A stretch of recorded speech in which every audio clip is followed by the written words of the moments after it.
I caught the shocking scene of my wife and her lover kissing at the company dinner, and everything around me seemed to freeze, as if time was punishing me for trusting too much, loving too much, giving in too much. I was there, with a smile on my face and a glass of wine in my hand, proud to see my wife in that elegant dress, laughing with her colleagues as if she were the most passionate woman in the world.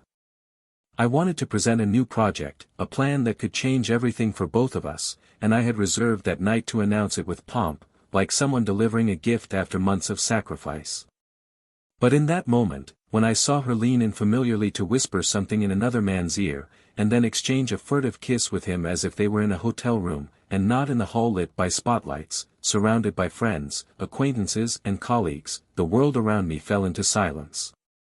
It wasn't the kiss itself that destroyed me, but the lightness with which she did it, as if it were already every day, as if my place as husband had been gradually dissolved until it became just a decorative title, a name next to hers on a worthless marriage contract. It took me seconds, maybe minutes, to regain control of my body. Everything in me wanted to explode, scream, confront, knock over glasses, but the pain didn't allow me. It was so deep, so sharp, that it shut me up. Not because of weakness, but because at that moment, I understood that something much bigger than a kiss had been stolen from me, the dignity of a story built with faith, the complicity of looks shared over years, the security of a home that no longer existed. What I witnessed was not a mistake. It was a living portrait of premeditated betrayal, of repetition, of the naturalness of deceiving, of the certainty that I would never find out. And it was there, at that moment, still standing still, that the idea was born. It wouldn't be revenge, it would be justice. It wouldn't be impulse, it would be calculation. Because a man can be betrayed once and sink, or he can rise from the abyss with the silent fury of someone who has been forgotten by those he loved most. I didn't plan on becoming another man that night. But I felt forced to be. The man who entered that room was passionate, perhaps a foolish romantic, with plans for a new chapter with his wife. The man who left there, however, carried a mission in his hands, to return the blow he had received with the same precision, with the same weight, but without ever losing control. For weeks, I planted my feet on the ground as if I hadn't seen anything. I smiled, kissed, pretended to sleep hugging her. I savored coffee made by hands that were no longer faithful, I listened to lies disguised as affection, I accepted invitations to pretend dinners, just to study every detail. I wanted to know where it went. Who knew? When it started? For what reason? And most importantly, what they thought I would do when everything came to light. They believed they were 2 steps ahead, but little did they know that, in the silence of my room, I was meticulously constructing each piece of the plan that would make them taste the same poison, but with a public, intense, irreversible dose. The final straw wasn't the kiss. It was the conversation I overheard, days later, between muffled laughter and words that should never come out of the mouth of someone who swears to love. It was the way he spoke about me, with contempt, as if I were an extra in his own life.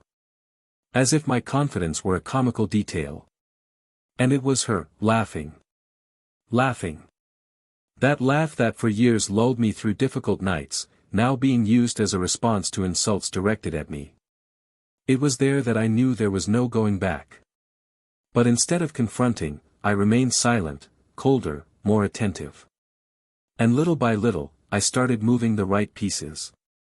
I planned every detail of what would happen. The date, the place, the people. There would be a perfect moment, and it couldn't be anything less than epic. I needed it to hurt. I needed the world to see. Because what was taken from me would not be recovered in secret, I needed exposure, I needed the once complacent eyes to now judge with the same ferocity that I felt when I was ridiculed in silence. The choice of event was precise, her parents' wedding anniversary. The same couple who embraced me as a son, who entrusted me with their girl with tears in their eyes, who thanked me for being the man she deserved. And now, they would be the ones to receive the final gift in this story. When the day arrived, everything was ready. They hugged in a small room, with soft music and close friends, an atmosphere of celebration and nostalgia. She looked beautiful, as always, and smiled next to me as if nothing had happened. I, with a microphone in my hand, praised the night, thanked the hosts, talked about love, about loyalty, about what it means to be with someone for decades. And then, the video started. On the screen behind me, the kiss. The same scene as the company dinner. Captured by a camera that I positioned with the help of a trusted colleague. And it wasn't just the kiss, it was the touches, the looks, the complicit laughter.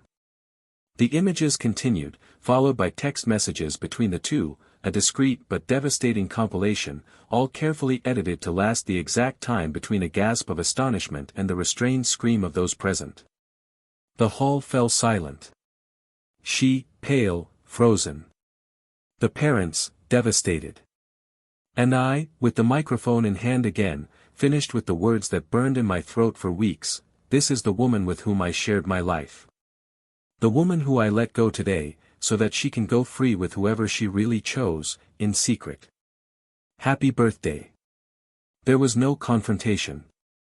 There was no screaming. Only the sound of crushing silence. She tried to get closer, mumbling something that I didn't even care to hear. The lover disappeared into the crowd, probably wanting the ground to swallow him. And I felt alive. For the first time in months, maybe years, I felt in control of my story. Not for destroying her, but for telling the truth. For making them see what happens when betrayal is not just personal, but public, cruel and without remorse. From then on, I disappeared for a while. I needed to rebuild. I needed to reconnect with who I was before I was reduced to just the husband. And in this process, without rushing, I found something I never imagined, a new love. Someone who looked at me with clean eyes, without a shared past, without broken promises, just with the truth of someone who is ready to love again. But before that, before the restart, there was another moment. A detail that changed everything and that no one would have ever imagined. Something I discovered by chance, when opening one of the folders on her computer.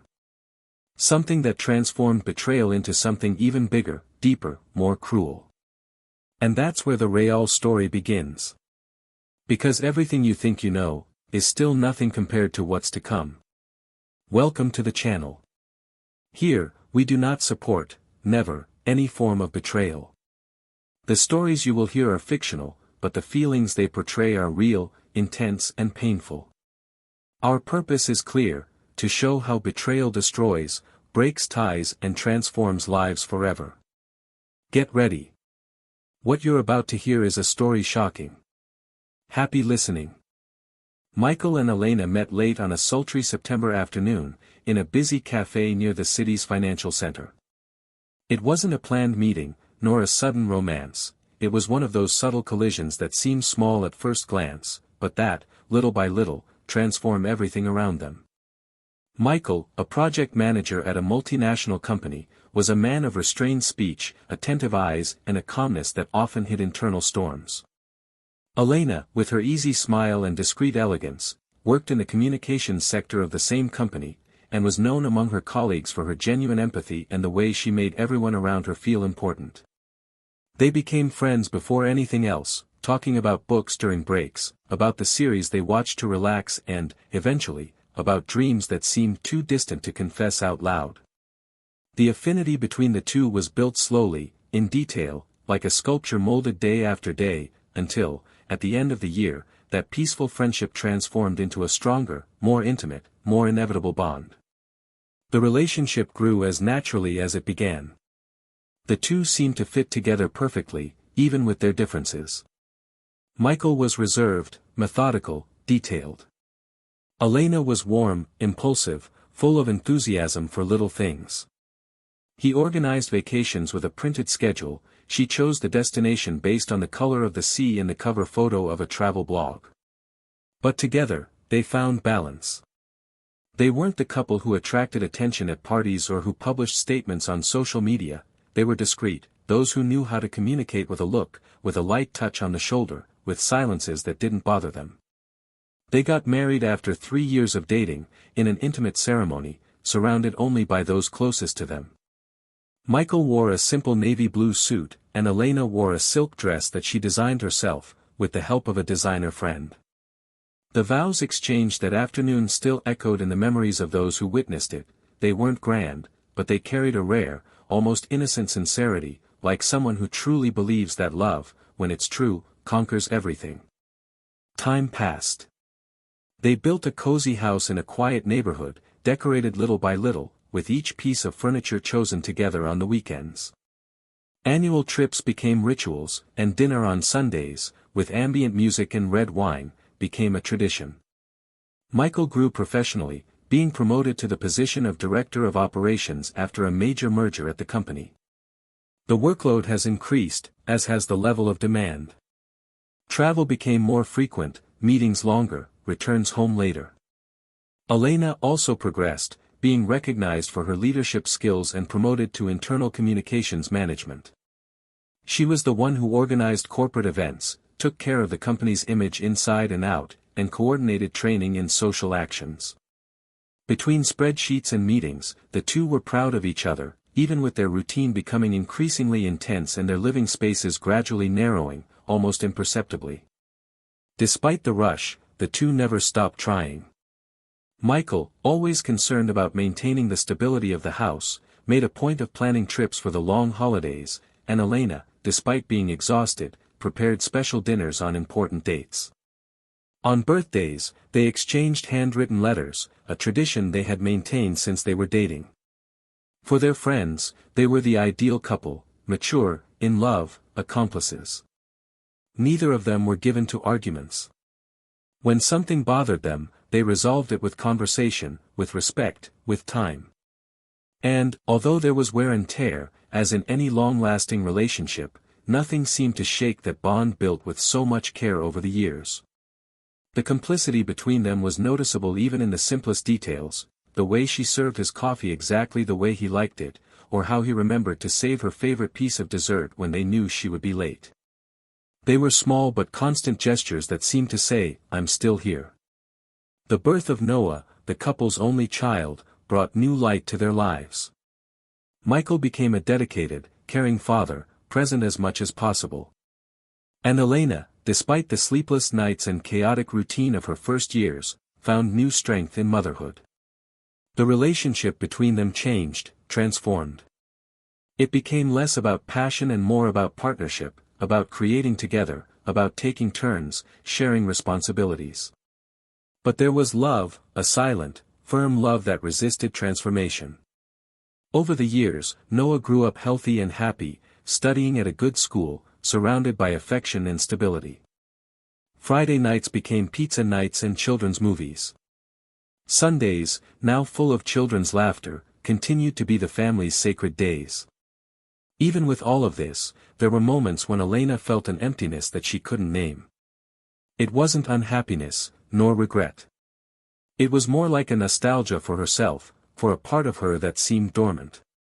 The work demanded a lot, motherhood demanded even more, and sometimes, in rare moments of silence, she wondered when was the last time she felt wanted, truly seen, outside of the role of mother, wife, professional.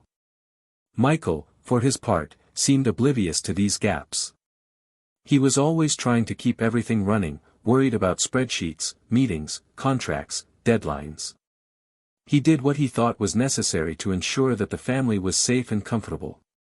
He didn't notice, or perhaps he avoided noticing, the signs that something was slowly transforming inside the woman with whom he shared his life. Elena never complained, and that was part of the problem. She was too good at hiding her tiredness, at disguising frustrations with smiles, at saying, "Everything is fine," with a firm voice, even when inside she just wanted to break down. Michael, accustomed to this silent strength, didn't notice when she needed more, when she expected something that didn't just translate into financial stability. He thought love was caring, providing, being present, and in a way, it was. But it was also about realizing when the other person is fading away. Gestures of affection began to become rare.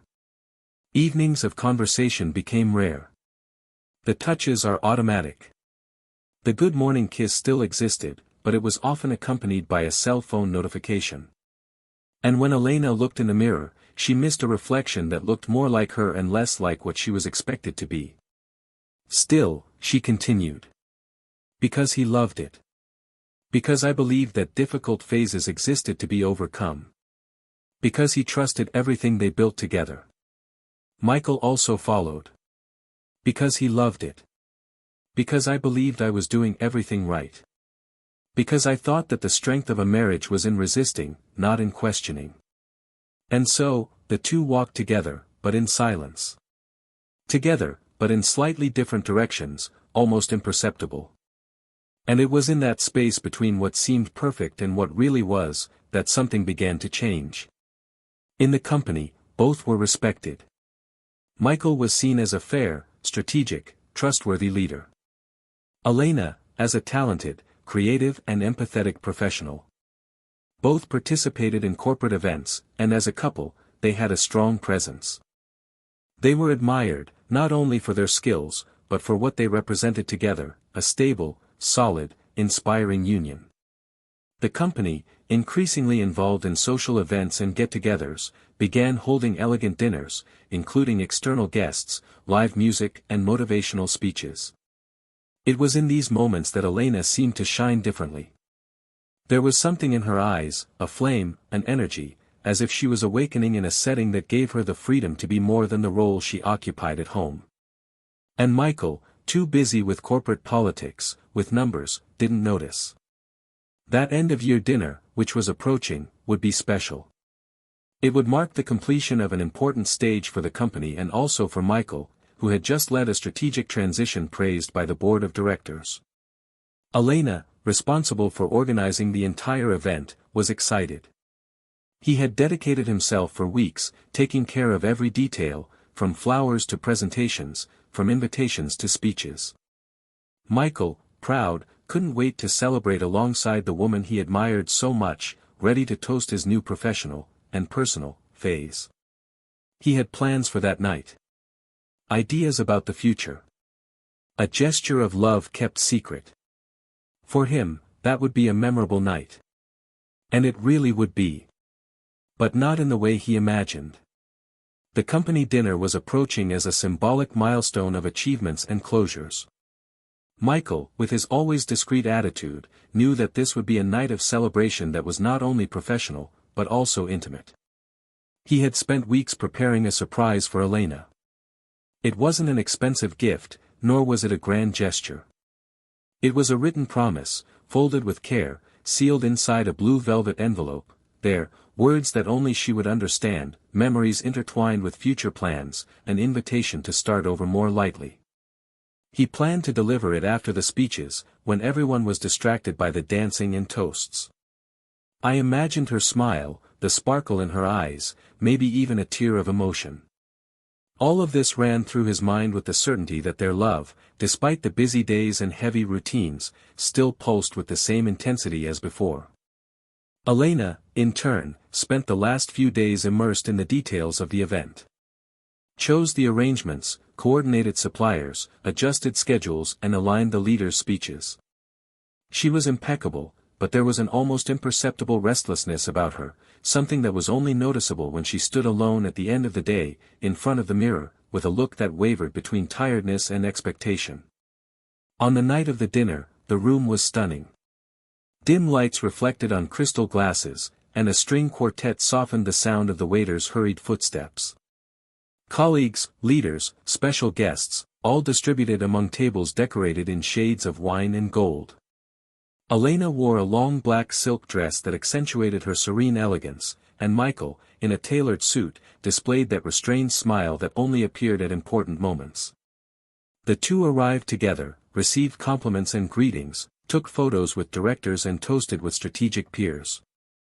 On the outside, they were the perfect couple. Inside, they were on different frequencies. Michael watched Elena with pride, noticing how she moved naturally between groups, how she was respected and admired. He felt lucky to have her by his side. And it was this feeling that made him decide that that night was, indeed, the right time for the envelope. He kept it in the inside pocket of his jacket, waiting for the opportune moment. Elena, however, was more scattered than usual. Attentive to protocol, yes, but restless. His eyes were searching for something or someone among the guests, even without wanting to appear to be searching. The reason she herself tried to silence within herself. During the last few weeks, he had allowed himself something that he couldn't fully explain. A meeting of eyes that was repeated in meetings, then in text messages outside business hours, then in increasingly longer and more intimate conversations about subjects that went beyond the company's universe. She didn't plan. I didn't want it to happen. But she didn't deny it when she noticed that the other man, Thomas, a new executive in the legal sector, was looking at her differently, as if he saw all of her. And maybe she wanted, just for a moment, to feel alive again, to feel discovered, not just known. It was a fine line between error and lack, between impulse and desire held back for so long. And now, that night, in front of everyone, there was something unspoken between the two that tied them together like an invisible thread. Michael delivered his speech clearly, receiving enthusiastic applause.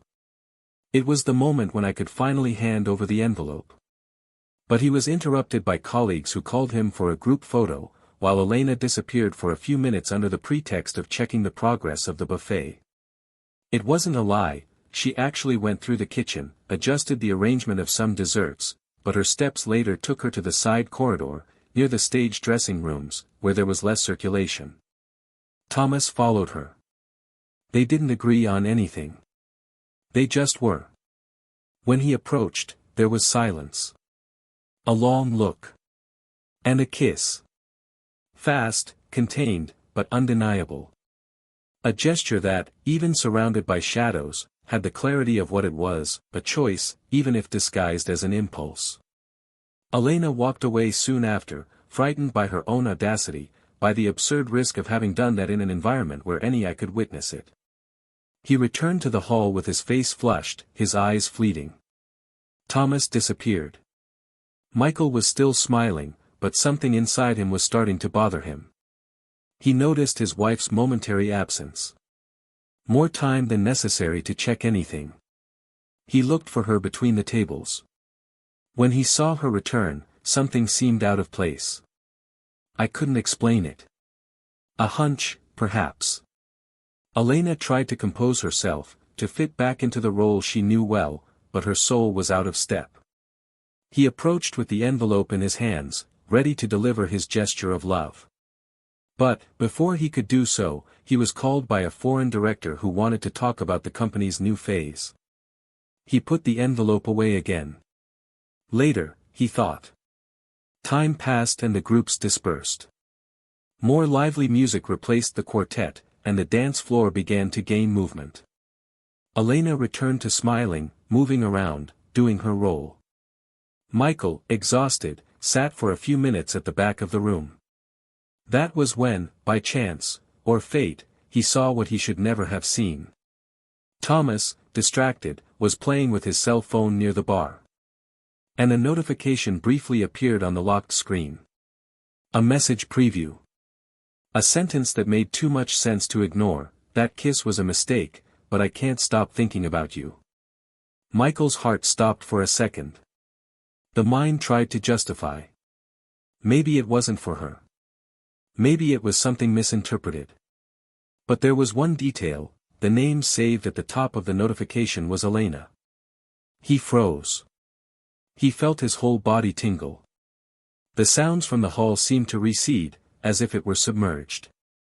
He stood up aimlessly, trying to think, trying not to collapse. He looked for her face among the guests. There she was, smiling with a group of colleagues, as elegant as she always was.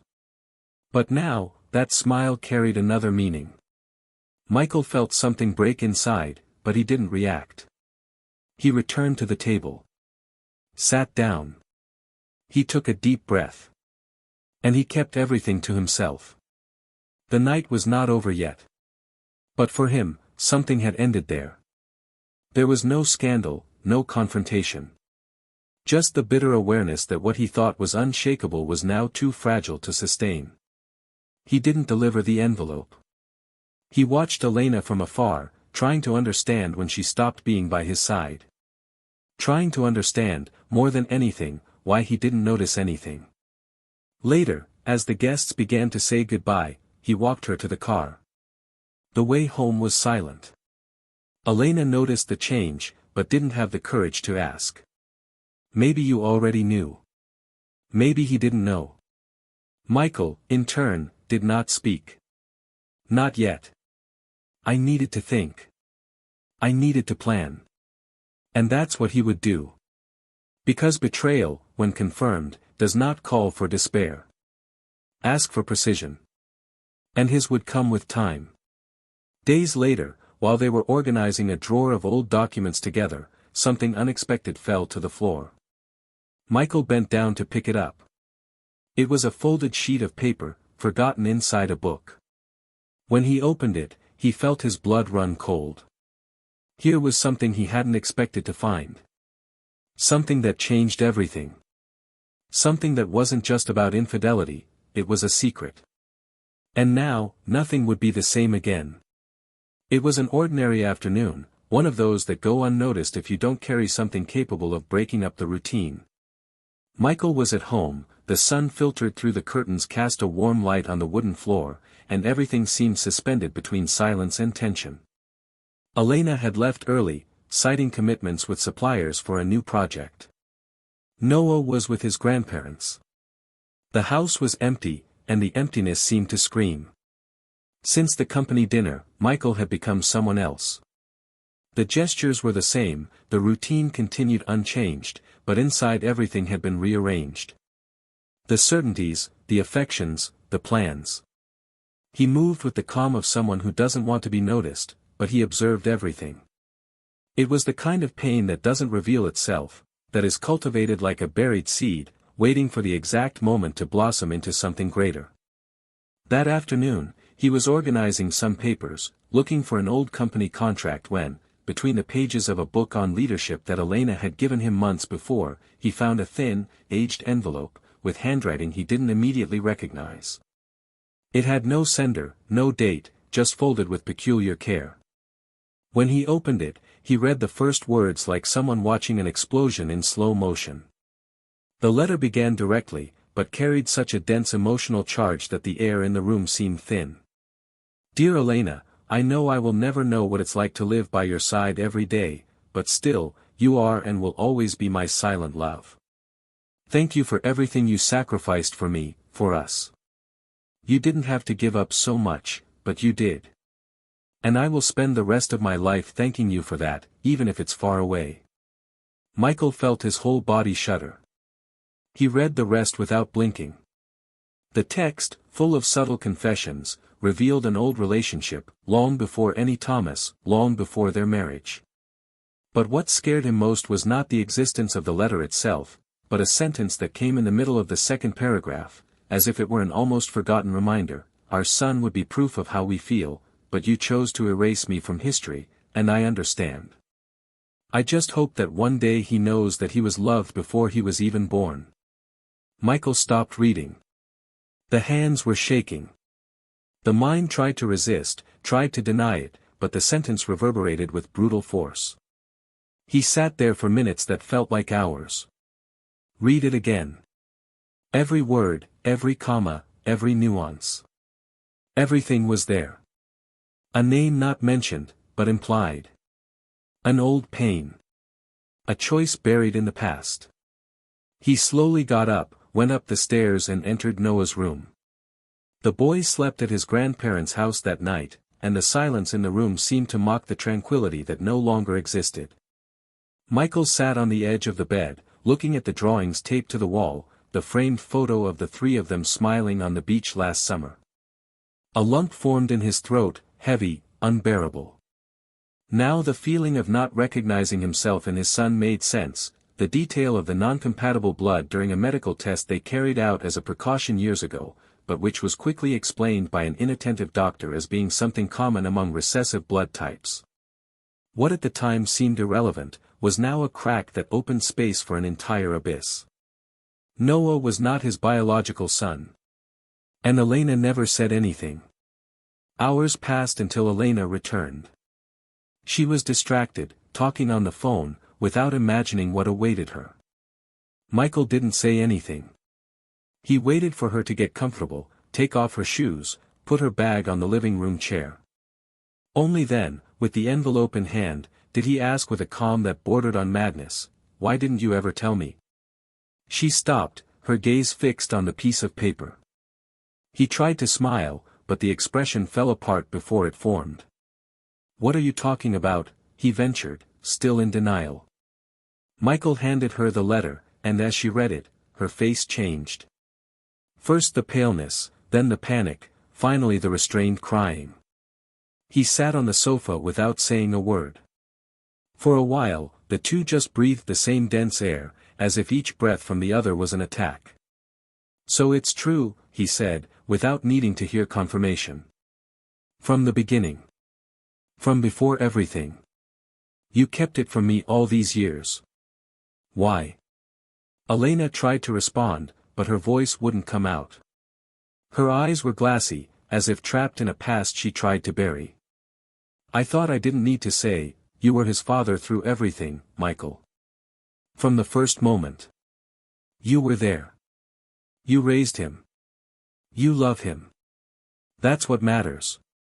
He laughed, a bitter, almost hysterical laugh. "What does it matter? Elena, you took away my right to choose. You gave me an entire life based on a lie. You forced me to love believing that love was mine from blood, when all I was a convenient substitute."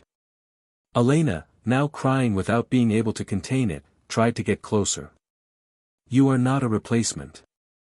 You never were. I loved you, Michael. I love you. I chose you because you were the one I wanted by my side. That was a mistake, it was a moment, it was a void that I filled in the worst way possible. But you were the one who saved me from myself." Michael walked away, his hands in his hair, his body hunched over, as if he were trying to hold himself together through sheer force of will. "And he knows? Does Noah know?" Elena shook her head no. "Never. He thinks you're his father. Because you are." Michael closed his eyes. "I couldn't speak, I couldn't cry, I couldn't feel anything other than the crushing weight of disappointment." Time dragged on in that room. Endless minutes between silence and short breaths. When she finally got up, Michael looked at her as if saying goodbye. "Everything you did, everything you hid. I might even try to understand one day. But what you did to my dignity, to my trust, that's unforgivable." Elena tried to follow him, touch him, beg. But he was no longer the same man. He walked to the bedroom, took a small suitcase, filled it with some clothes and went downstairs. "Don't look for me. Don't talk to Noah. Not yet. I'll talk to him when the time is right. And when that time comes, it won't be you who decides how this is told." That night, he left the house without looking back. He drove aimlessly until he stopped at a cheap hotel at the end of the city. He entered the room, threw his suitcase on the floor and sat on the edge of the bed. The phone rang non-stop. Messages from Elena, video calls, audios with a choked voice. He turned everything off.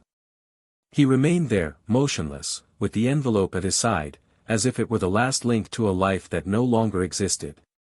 For the first time in years, he cried. Not for her, not for the son she now knew was not biologically hers. He cried for himself. For the man he was, for the love he gave, for the loyalty he maintained, for the naivety of believing that love was enough. At that moment, I knew that a new part of his story had begun. And that, to finish it, he would need more than silence. I would need justice. The hotel room was cold, impersonal, filled with the smell of cheap disinfectant and loneliness. The fluorescent ceiling light cast harsh shadows on the stained carpet, and the television playing some random news program filled the room with noises that didn't make sense.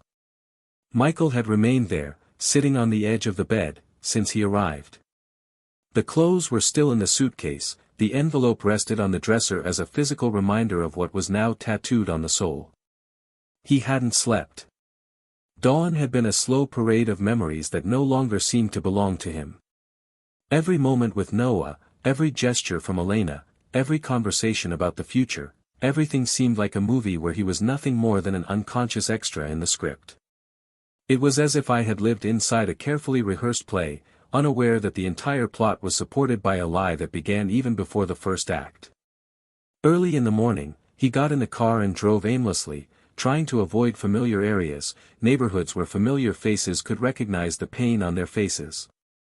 He stopped at a corner cafe, one of those where no one cares about anyone else's story. He ordered a strong black coffee and sat at a table near the window. There, he began to write. Short, dry, almost military words. I wanted to structure what I would say to Noah. He knew that day would come, and although instinct told him to protect him, he also knew that he couldn't build another castle of illusions. The truth, however devastating, needed to be told. But not now. Not yet. He took out his cell phone and opened Elena's messages. 17 unread. 3 missed calls. Ignored. He knew she was desperate, he knew that her absence left traces, but she would have to live with that now.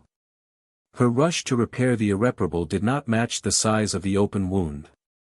2 weeks passed. Michael rented a small furnished apartment and took time off from work. He claimed health problems, which was not a lie. Emotional health was collapsing. In that time, she only saw Noah once, and it was brief, quick, controlled. He said he needed time, that things were confusing between him and his mother, but that everything would be okay. The boy, with his eyes so alive, didn't question it. He just hugged him tightly, and Michael felt something there that not even blood could deny. Even without the biological bond, that was his son. He loved him. But love didn't cancel out the pain. It didn't resolve the anger. Nor did it eliminate the sense of injustice. It was at the end of the 3rd week that he decided he couldn't let it end in silence. I knew Elena wasn't bad, but she had committed something too big to simply forget. More than the betrayal or the secret, what destroyed him was how comfortably she had lived with it all, how she had allowed him to build castles with quicksand. And more than that, she still carried the speech that everything was for love. Michael didn't want revenge. He wanted her to feel, at least for a moment, what he felt when he discovered that the life he built was just a manipulated version of the truth. The opportunity came unexpectedly. Elena's parents' wedding anniversary was approaching. 40 years of union. A celebration planned with pomp, in an elegant restaurant, reserved only for family and close friends. Elena, of course, was at the forefront of everything. He organized with dedication, as if it were a way of redeeming himself for the chaos he had caused. Michael found out from his sister-in-law, who thought it was strange that he wasn't included in the family message group. I thought you were going to travel, she said, with an embarrassed smile. Michael just nodded. Right then and there, the idea began to take shape. And this time, he wouldn't hesitate. On the day of the party, he arrived at the restaurant early. Dark suit, neutral expression, as if nothing had happened. I had arranged everything with a local employee, discreetly. He had taken a pen drive with him. Inside, a precisely edited video. No scandals. No insults. Just the truth, naked, clear, irrefutable. Images, documents, excerpts from the letter, temporal sections. Everything narrated in his own voice, in a controlled, almost didactic way. The message was not to destroy Elena, but to free him. And she would have to listen. The party began with toasts, laughter and emotional speeches. Elena was radiant, but there was something in her gaze, a hesitation, a weight. Maybe he knew Michael wouldn't let everything die in silence.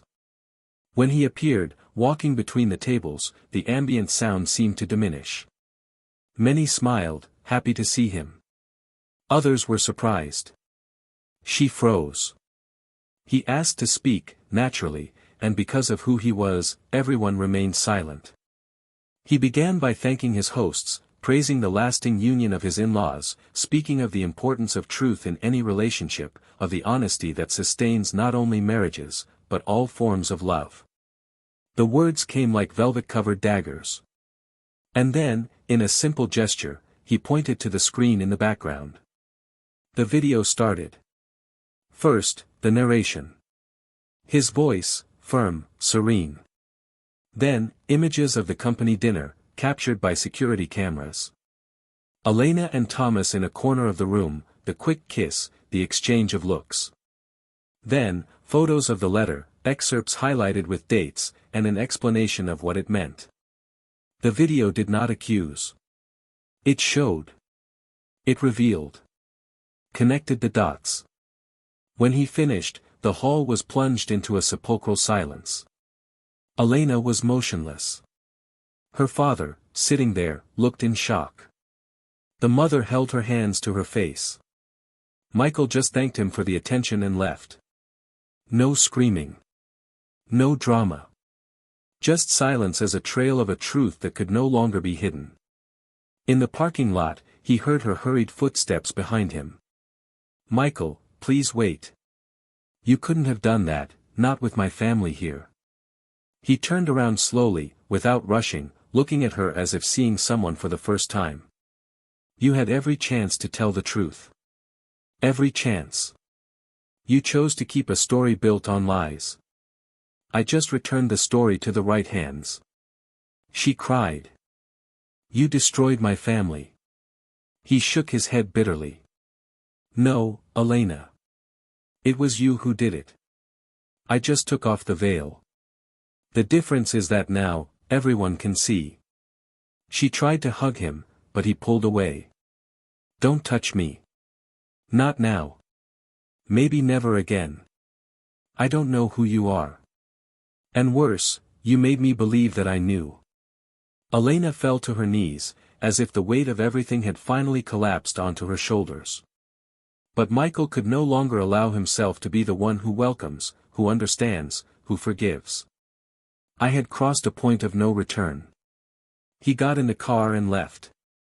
She left behind the chaos she herself created, and with it, the last memory she could hold with any tenderness. Hours later, I was in the apartment, in silence. He took out his cell phone. There were messages from Noah, asking if they could go to the movies this weekend.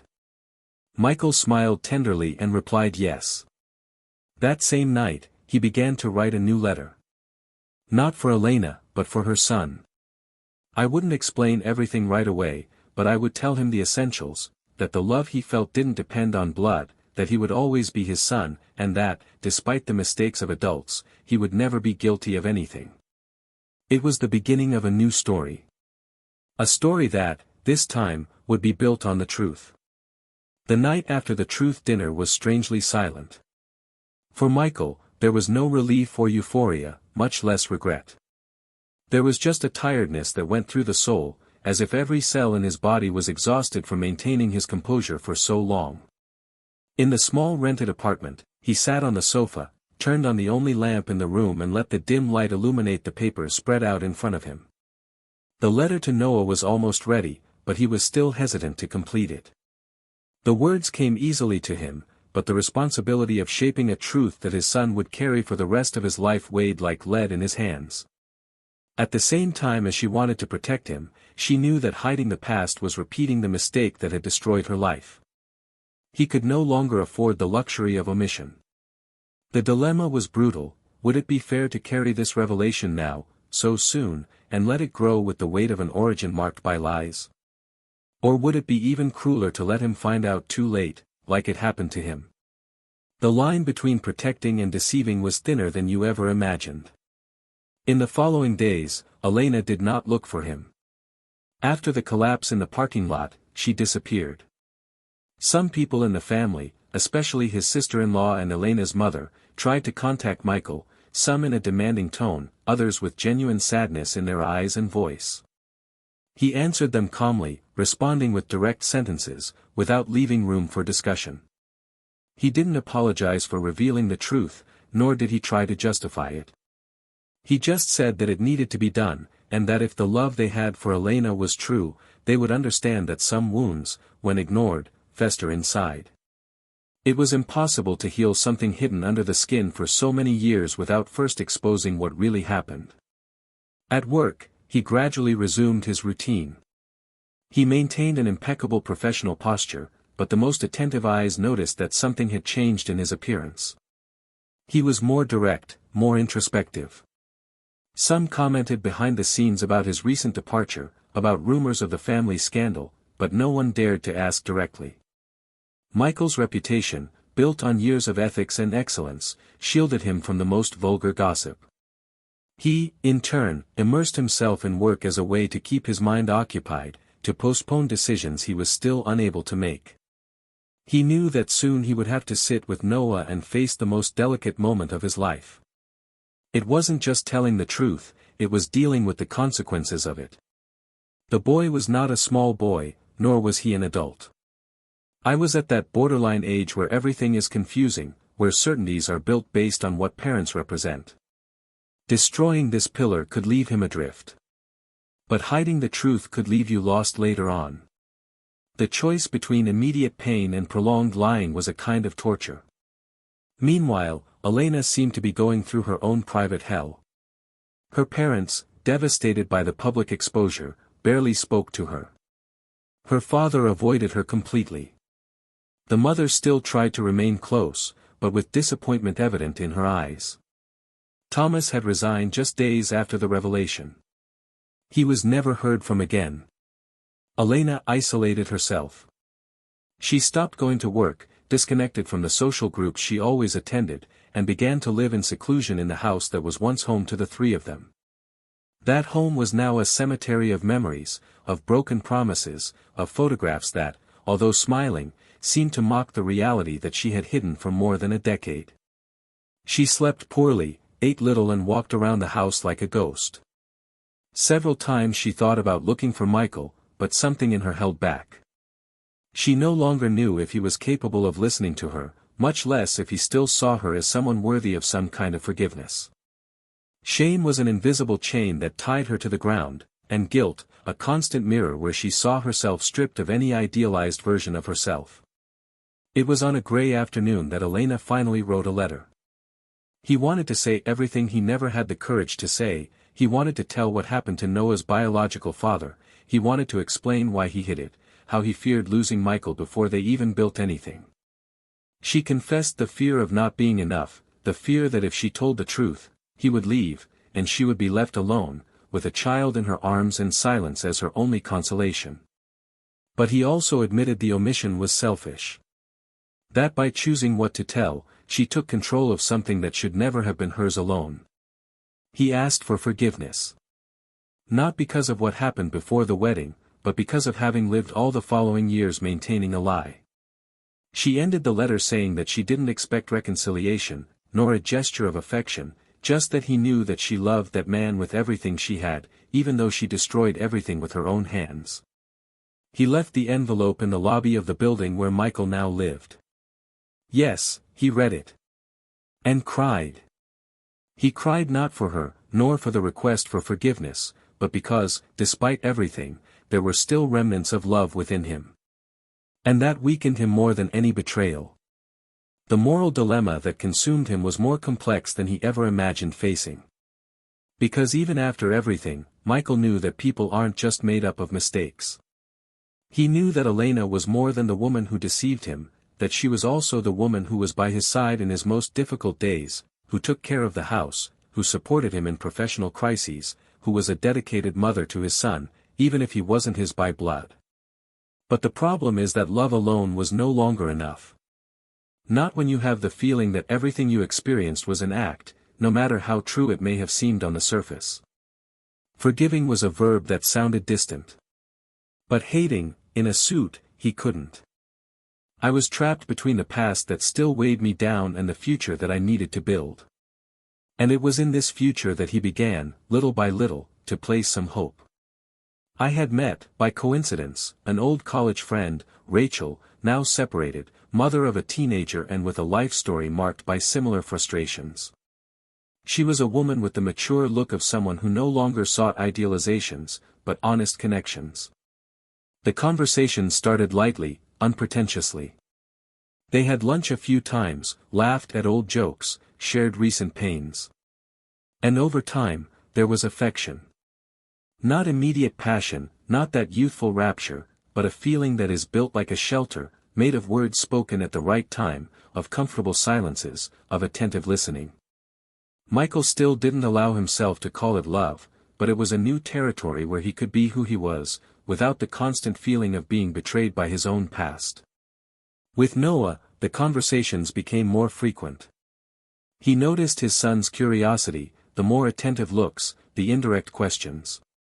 And as much as it hurt, Michael knew the moment was approaching. On a calm night, the two of them sitting on the couch, with a movie paused in the middle, he felt it was time. He said he needed to talk, that there was something important about their story. Noah listened with steady eyes, without interrupting. Michael was direct, but tenderly. He explained that he had discovered something recent, something about his mother's past, and that it changed some things, but it didn't change the essentials. He told them about the letter, about the absence of a blood bond, but also about everything they had experienced. And he ended by saying that, despite everything, he was his father. It always would be. Because the love you built for him didn't come from DNA, but from daily care, from constant presence, from moments lived with truth. Noah cried. He cried like someone who doesn't understand everything, but feels everything. Michael hugged him.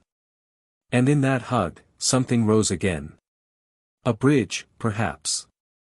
A new path. A chance. But what Michael didn't know, and what he would only discover days later, was that one last secret still hung over that story. Something that didn't come in the first letter, nor in the guilty looks, nor in Elena's prolonged silences. Something she kept out of fear. A fragment of truth that, once revealed, would change not the past, but everything he thought he understood about his own history. And that fragment was about to be revealed. The envelope arrived discreetly, left at the building's entrance by a motorcycle courier who didn't even ask for confirmation of receipt. Michael found it upon returning from a walk with Noah. It was already night, the city was shining with urban lights, and the son, tired, had gone straight to his room. Michael, however, remained in the room, turning the envelope in his hands for long minutes before opening it. There was a weight there that he still didn't know how to name, but something in his instinct warned him that it wasn't just another request for forgiveness, nor just another outburst diluted with hurt. Inside there was only a sheet of paper folded in half, written by hand, in Elena's firm handwriting. Unlike the previous letter, this one was brief, direct, and began with a sentence that sounded like a blade going through the chest. If I'm handing this to you now, it's because I know you're ready. Michael read the words with bated breath, his gaze tense, as if looking for a hidden trap among the letters. And when he got to the heart of the message, his hand shook. The final secret, the one that Elena kept not out of malice, but out of desperation, was something that reconfigured the entire timeline, all judgments, all certainties. The man who had written the original letter, Noah's supposed biological father, was not absent by choice. He never knew. I never even knew that Elena had gotten pregnant. She pushed him away before telling him. He cut off all contact, changed his number, changed his address, blocked him in every possible way. He wasn't the one who abandoned it. She was the one who erased her existence from the story she built with Michael. Michael dropped the letter on the table as if it burned. He walked in circles around the room, unable to form a cohesive thought. Now, all the layers were turning inside him. What was already serious became more complex. It was no longer just about betrayal, nor about the omission of the past. Now there was a conscious choice to manipulate the narrative, to shape reality so that only one version was possible. Elena deprived not only Michael of the truth, but also the other man and, most of all, Noah. Michael sat down on the sofa, rubbed his face hard, tried to contain the whirlwind of thoughts. Why now? Why tell that after all? And most disturbingly, what did she expect from him with this new revelation? The next day, he looked for Rachel. I felt like I needed to talk to someone who was out of the eye of the storm. Someone who would listen to him without judgment. She welcomed him into her home, with a serene look, but full of concern. Michael told everything. From the beginning to the new reveal. Rachel listened to him in silence, just offering coffee and her presence.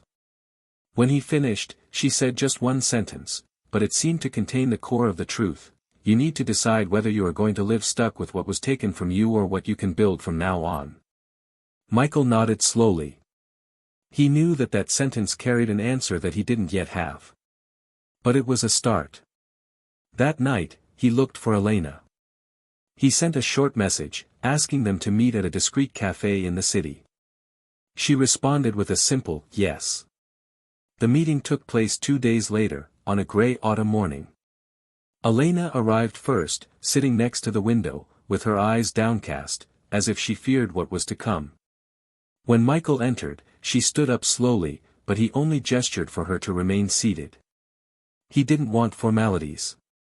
He sat down opposite her, and for long seconds, neither of them spoke. Only the clanking of cutlery, the whispers of distant conversations, and the clink of cups against saucers filled the silence. When he finally spoke, Michael didn't raise his voice. He didn't know. You never told him, did you? Elena looked up, already teary. No. I didn't have the courage. I didn't know how. I thought, if I erased everything, if I started over with you, I could do everything right this time. Michael took a deep breath. You took away from him the right to know he had a son. And you took away from me the right to know that Noah wasn't mine from the beginning. And yet, I loved him like he was. I still do. That will never change. But what you did, Elena, this isn't just about the two of us. It's about him, too. About his right to know his origins. Elena put her hands to her face, trying to stop herself from crying. I was so afraid, of being rejected, of him hating me, of everything falling apart. I knew what I was doing was wrong. But I couldn't stop. Michael watched her, and for the first time in a long time, he didn't just see the woman who hurt him. He saw a woman devastated by her own choices, trapped in a web that she herself built. What now? He asked. What do you want me to do with this? Elena wiped her tears. I don't want anything more from you, Michael. I just wanted you to know. To have all the pieces of the puzzle. I can't change the past. But I thought you deserved the full truth. He nodded. They were silent for a while longer, and then he stood up. Thanks for telling me. But now it's up to me. That week, Michael saw a family therapist. I wanted to understand how to carry out the next stage with as little damage as possible. I knew I would need, at some point, to tell Noah about his biological father. But I also knew that this needed to be done with extreme care, with support, with mediation. He spent days talking to professionals, reading reports, looking for similar stories. I wanted to avoid, at all costs, the same mistake that Elena made, deciding alone what was best for the other person. Meanwhile, he continued to approach Rachel. There was no rush, no suffocating expectation. It was a connection that grew in a devastated but still fertile terrain. Rachel didn't try to occupy spaces that weren't hers. She was just there, constant, present, without trying to heal wounds she didn't fully understand. Noah, little by little, also began to notice this presence and began to accept invitations for outings and meals with both of them. I still didn't know everything, but I felt, in the instinct of childhood, that something was being reconfigured. And for now, I accepted. At the end of that month, Michael received an unexpected call. It was from the office of the company where he worked before his leave. They had nominated his name for an international, medium-term project in Lisbon. The proposal involved a temporary change, lasting 1 year, with the possibility of extension. It was an opportunity for a fresh start. But it also meant physically moving away from Noah. He spent days debating with himself. He talked to his son, explained that he could work remotely part of the time, that he could return on holidays, that it was a chance for growth. Noah, in his surprising sensitivity, responded, "If that's what's going to make you feel good, then go for it. But come back to me later." Michael didn't cry in front of him, but as he got into the car, he let the tears come. He knew that this boy was more his than any DNA test could prove. Before accepting the proposal, he looked for Elena one last time. They met in a park where they used to walk Noah when he was little. They sat on a wooden bench, without promises, without explicit regrets, just the certainty that life would go on. He told us about the proposal, said he needed some time away, a space to reorganize his mind and his feelings. He said he would leave everything straightened out with the lawyers, that he wouldn't make anything difficult legally, and that he trusted that she would do the same. Elena listened to him with teary eyes, but without protest. "I just said, I'll never forgive myself. But I hope one day you can be happy. I really do." Michael smiled, a light smile, without rancor. "Happiness no longer depends on you, Elena. And that's freeing enough." He got up, said goodbye with a brief hug and left. He didn't look back. "I knew that if I did, I might stop." And he couldn't stop anymore. The road ahead was still long, but for the first time in a long time, he knew exactly where he wanted to go. And that, now, was all that mattered. Lisbon welcomed him with a lightness he hadn't felt in years. The stone streets, the smell of salt coming from the sea, the cafes where time seemed to flow more slowly, and the unfamiliar faces, which carried no expectations or memories, offered exactly what he was looking for: silence and space. Michael immersed himself in his new work with discipline, but without letting himself become consumed. He learned to savor the days calmly, to appreciate the forgotten details of his previous life. He started writing in an old notebook that he bought at a used bookstore, sketching memories, feelings, excerpts of thoughts that appeared between one coffee and the next. It was a silent process of reconstruction. What had been destroyed from within could not simply be glued back together, but it could be transformed. Rachel visited him once, months later. They spent a few days together and, without needing to say it, they understood that what they had was not a fleeting romance. It was a possible meeting, made of maturity and respected absences. They didn't need to promise themselves anything other than what they were already willing to offer: true company, listening, presence. Michael no longer had the rush of youth, nor the blindness of someone who idealizes too much. For the first time in a long time, he felt like his life belonged completely to him. Meanwhile, on the continent she had left behind, Elena tried to pick up the pieces of a devastated existence. He continued working in silence, stayed away from social events, dedicated himself to his son with an intensity that bordered on obsession. I sought redemption in every snack prepared, in every help with homework, in every conversation before bed. But there was something in his gaze that never completely healed. It was the awareness that some mistakes cannot be erased, and that forgiveness does not always come, even when it is deeply desired. His relationship with his family continued to be shaken. Her father, strict and moralistic, could never look at her in the same way. Her mother, although milder, began to treat her with an uncomfortable caution, as if avoiding getting too close to what was once unshakable and is now fragile. Elena knew she had destroyed something that would never come back. And even so, she continued trying to be a good mother, a woman who, despite the ruins, still believed in the possibility of reconstruction, even if it was on another terrain, with other tools. Noah, in turn, matured faster than anyone expected. Little by little, he began to understand the weight of the truths that reached him.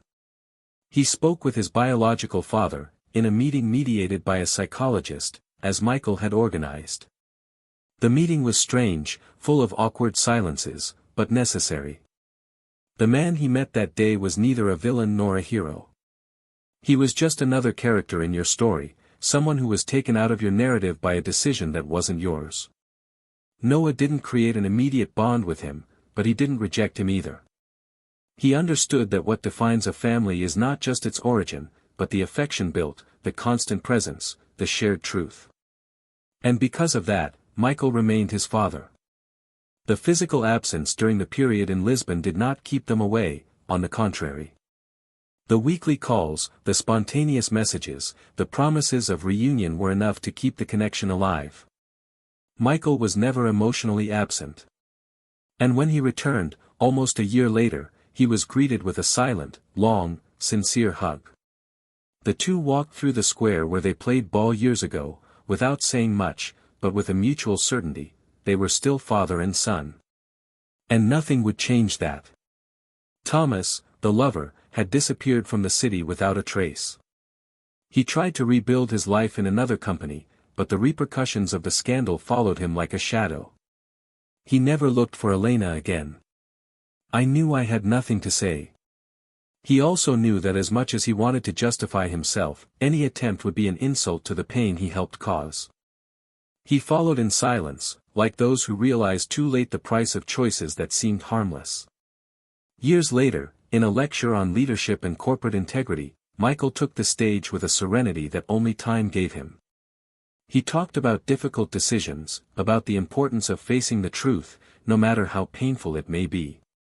He used his own story, without names, without scandalous details, but with an honesty that moved the audience. In the end, he was approached by a woman who told him, "You spoke like someone who lived through hell and came out with a map." He just smiled and replied, "Yes, but the map is only useful if you have the courage to stand on your own 2 feet." Michael rebuilt his life. Not exactly like before, not with the same dreams. But with other bases. Firmer, more real. He bought a smaller house, in a quiet neighborhood, close to Noah's school.